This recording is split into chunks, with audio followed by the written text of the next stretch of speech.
Hi friends, welcome to JS TV. నేను సతీష్ కుమార్. మీరు మొట్టమొదటిసారి నా ఛానల్ చూస్తున్నట్లయితే దయచేసి సబ్స్క్రైబ్ చేసుకోండి.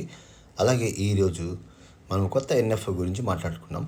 నిప్పాన్ ఇండియా నిఫ్టీ 500 లో వాలిటాలిటీ 50 ఇండెక్స్ ఫండ్ అనమాట. ఇది మనకు 16th ఏప్రిల్ 2025 నుండి 30th ఏప్రిల్ 2025 వరకు అప్లై చేసుకోవడానికి అవైలబిలిటీ ఉంటుందన్నమాట. యూనిట్ 10 రూపీస్తో. ఇదేంటంటే యాక్చువల్గా లో వాలిటాలిటీ అనమాట, అంటే తక్కువ వాలిటాలిటీ కలిగినటువంటి ఇండెక్స్ ఫండ్ అనమాట. సో ఇది యాక్చువల్గా 50 అంటే 500లో నిఫ్టీ 500లో 50 బెస్ట్ స్టాక్స్ మీద ఇన్వెస్ట్ చేయడము జరుగుతుందన్నమాట. అలాగే దీని యొక్క 3 years రిటర్న్స్ వచ్చేసి, అంటే ఇలాంటి ఫండ్స్ పర్ఫామ్ చేసినటువంటి 3 years రిటర్న్స్ వచ్చేసి నియర్లీ ఒక 18% 19% ఉన్నాయన్నమాట. సో ఇక్కడ మీరు చూసుకోవచ్చు. సో అదే ఇది ఓపెన్ ఎండెడ్ ఫండ్ అనమాట. ఇది ఓపెన్ ఎండెడ్ స్కీమ్ అంటే మీకు అందరికీ తెలిసిందే. ప్రీవియస్ వీడియోస్, నా వీడియోస్లో చాలా మటుకు నేను ప్రతి వీడియోస్లో చెప్తుంటాను. మీరు ఎనీ టైం విత్డ్రా చేసుకోవచ్చు. ఎనీ టైం మీరు ఎప్పుడైనా కానీ ఇన్వెస్ట్ చేయాలనుకుంటే అడిషనల్గా మీరు యాడ్ చేసుకోవచ్చు అనమాట. దీనికి లాకిన్ పీరియడ్ అనేది ఉండదన్నమాట. సో ఇంకా రిస్క్ మీటర్ వచ్చేసి వెరీ హై రిస్క్ మీటర్ ఉంటాయి. ఎందుకంటే ఇప్పుడు మనకు ఈక్విటీ బేస్డ్ ఏదైనా కానీ వెరీ హై రిస్కే మనకు సెబీ మనకు ఇండికేట్ చేస్తుంది అనమాట. సో ఇది దీనికి సంబంధించిన క్లుప్తమైన సమాచారము. మరింత సమాచారం మీకు కావాలంటే మీరు నా కాంటాక్ట్ నెంబర్ నేను వీడియో చివరిలో ఇస్తున్నాను అనమాట. మీరు కాంటాక్ట్ చేయొచ్చు.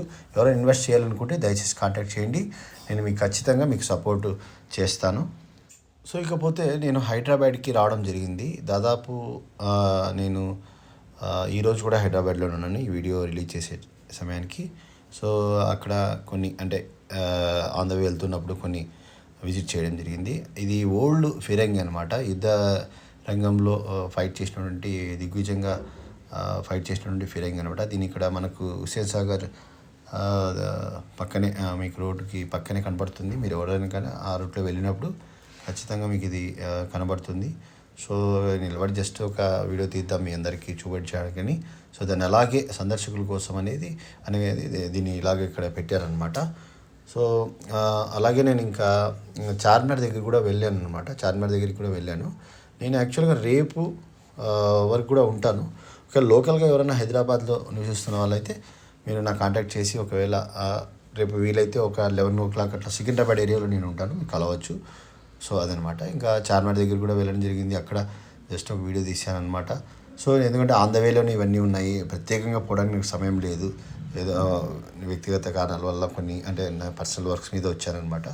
సో జస్ట్ మీకు యూట్యూబ్లో మన ఛానల్లో ఎట్లా ఉంది కాబట్టి అప్డేట్ చేద్దామనేసి మనం ఈ వీడియో షూట్ చేయడం జరిగింది. బట్ నేను వెళ్ళిన సమయం వచ్చేసి దాదాపు 11 o'clock అట్లా వెళ్ళాను చార్మినార్ దగ్గరికి. ఏం పెద్ద రద్దీ లేదు, చుట్టుపక్కల ఏం షాపింగ్స్ ఏం లేవు, చిన్న చిన్నవి ఏదో అక్కడ షాపింగ్స్ ఉన్నాయన్నమాట. ఇంకా మేబీ ఈవినింగ్ బిజీగా ఉంటుంది అనుకుంటా ఈ ఏరియా. సో ఇదనమాట ఇన్ఫర్మేషన్.